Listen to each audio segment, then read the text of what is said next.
เอาพี่น้องเลยเนาะกราบตักทายสบายดี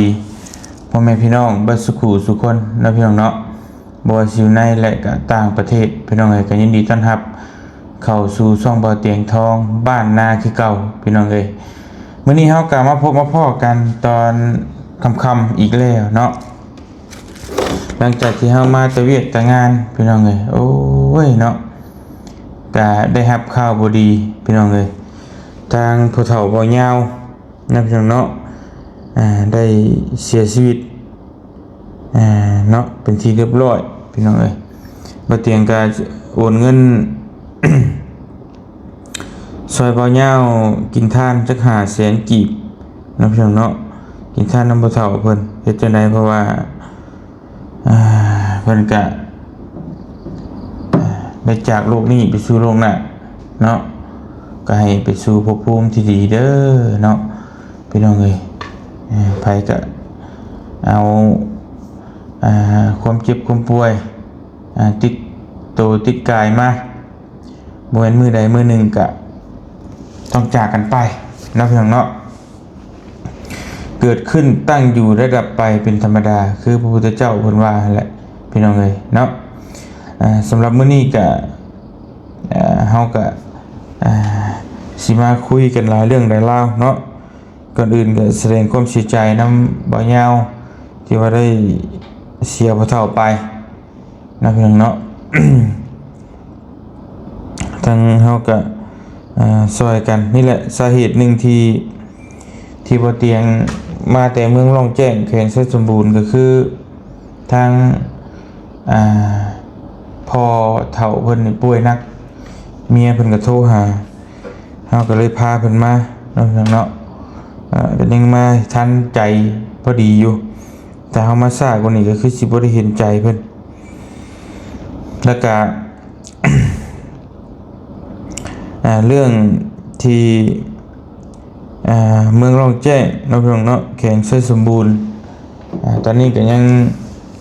อึกทึกดึกน้องพี่น้องเอ้ยเนาะยังถือว่ายังบ่ครบคนเพิ่นก็ยังค้นหาอยู่พี่น้องตอนนี้ก็ยังเหลือ2คนนั่นแหละเนาะ2คนที่เข้าไปอยู่ในถ้ำก่อนหั่นเพราะว่าเพิ่นเข้าไป2สุด2รอบนะพี่น้องเอ้ยตัวที่ว่ายังบ่เห็นนั่นเนาะในณตอนนี้ก็หลายคู่หลายคนก็ FC ถามมาก็หลายบ่เตียงก็ตอบในคอมเมนต์ก็บ่ไหวพี่น้องเอ้ยก็เลยมาอัดคลิปตอบเนาะประเด็นที่1ก็คือเพิ่นเข้าไปหยังพี่น้องเอ้ยบางคนก็ว่าเข้าไปขุดค้ำบางคนก็ว่าบ่แม่น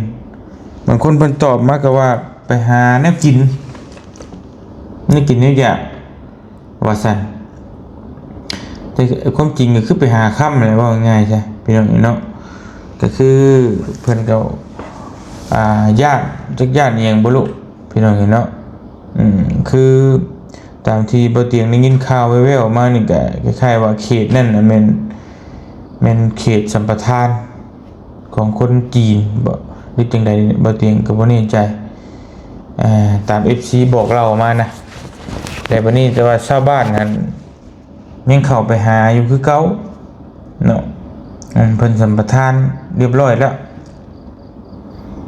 แต่ชาวบ้านก็เข้าไปหาแหละพอคมอยากได้อยากมีพอคมมันบ่มีก็อยากได้เนาะพอแถวนั้นน่ะมันเป็นแหล่งที่ว่าแหล่งธรรมชาติอุดมสมบูรณ์ดีเลยพี่น้องเห็นเนาะเป็นคำที่แบบว่าโอ้ยเฮาในน้ำในคลองไหลมานี่ก็ผู้เพิ่นฮ้อนเป็นนี่ก็ฮ้อนได้คำกันหลายเติบได้พี่น้องเนาะแต่ว่ามันก็ได้สำนั่นแหละก็คือชาวบ้านธรรมดาเฮาก็ได้เล็กๆน้อยๆมันบ่มีเครื่องตรวจคำมันบ่มีเครื่องล่อนคำมันบ่คือโครงการบริษัทที่เพิ่นสัมปทานน่ะเพิ่นมาบดเอาแล้วก็เอาเครื่องแล้วมันได้ลายแล้วนะพี่น้องเนาะ แต่ว่าชาวบ้านหาธรรมดามันก็ได้สำนั่นแหละบ่สามารถซื้อหลายกว่าหั่นนะพี่น้องเอ้ย ตอนนี้ก็ยังพบแต่5คนคือว่ารอดปลอดภัยแล้วยังเหลืออีก2คน2คนนี่ก็จักสิอะไรตามบ่เตียงได้ข้อมูลมานี่ก็ถือว่ายากพี่น้องเห็นเนาะยากเติบอยู่พอสมควรเนาะพี่น้องเนาะยากบางใดยากบางทีว่าเข้าไปลึกเกินตามที่บ่เตียงได้ถามคนแถวนั้นน่ะเข้าไปก่อนคนที่เจอหาคนนี้ เพิ่นบอกเรามาว่า2คนนั่นน่ะเอาเข่ามาปะไว้นำหาคนนี้เพิ่นถือไปได้กินประมาณมื้อ1 2มื้อเนาะเพิ่นเข้าไปลึกและปกติเนี่ยจะกลับออกมากินข้าวอยู่นี่นะพี่น้องแต่ว่าวันที่นี่แหละน้ำท่วมเนาะก็เลยออกมาบ่ได้ปานนี้ก็เลยเฮ็ดให้แบบติดอยู่ในถ้ำและบัดนี้ข้าวน้ำก็จะสิกินใช้มันล่อไป10กว่ามื้อแล้วได้พี่น้องเอ้ยก็โอ้จักสิแนวใดเนาะเว้าตามความรู้สึกของเฮานี่มันก็จักสิแนวใดนะพี่น้องอดข้าว10กว่ามื้อเจ้าไวเรืองเบิดนั่นแหละเนาะคำเพิ่นคำสิเว้าแบบภาษาบ้านๆบ่ตายคือข้างเรืองนะพี่น้องเห็นเนาะ แต่ว่าเฮาก็ยังมีความหวังที่ว่าเพิ่นก็ยังเซาะหาอยู่เหลือ2คนพี่น้องเห็นตอนนี้ก็ต้องขอขอบคุณขอบบุญขอบคุณทางหน่วยกู้ภัยทางไทยและลาวที่ช่วยกันที่เพิ่นก็มีน้ำจิตน้ำใจอันช่วยพี่น้องเอ้ยเนาะคนลาวเฮาที่ว่าบ่แม่นคนประเทศเดียวกันเพิ่นก็ยังช่วยนะขอบบุญขอบคุณหลายๆบ่ว่าสิเป็นทั้งทีมงานพี่ปอนจักริดแล้วก็พี่ทีมงานเก่งกาจหน่วยกู้ภัยไทยแล้วก็เบิดทุกคนที่ช่วยขอขอบคุณขอบใจหลายๆขอให้อยู่ดีมีแฮงเบิดทุกคนพร้อมครอบพร้อมครัวเนาะเดินทางไปทางใดก็ตลอดปลอดภัยขอให้นำโชคนำไส้ขอให้ครอบครัวจงมีแต่ความสุขความเจริญเนาะยิ่งขึ้นไปเด้อเนาะสาธุ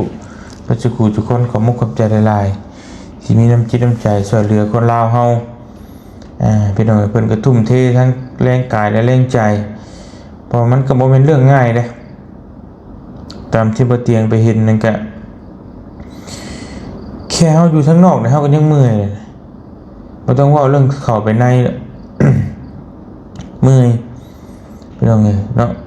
เพราะติดถ้ำติดหูนี่มันเข้าไปหายใจฝืดนะจักดินที่สิล่มลงมาจักสิมันยังฝนก็ตกโอ้ยอันตรายก็สุดยอดอยู่ใจเพิ่นนี่พี่น้องเอ้ยยอมรับจะมีใจอันเด็ดเดียวขนาดแน่นอนขนาดจิตใจเพิ่นนะพี่น้องเนาะ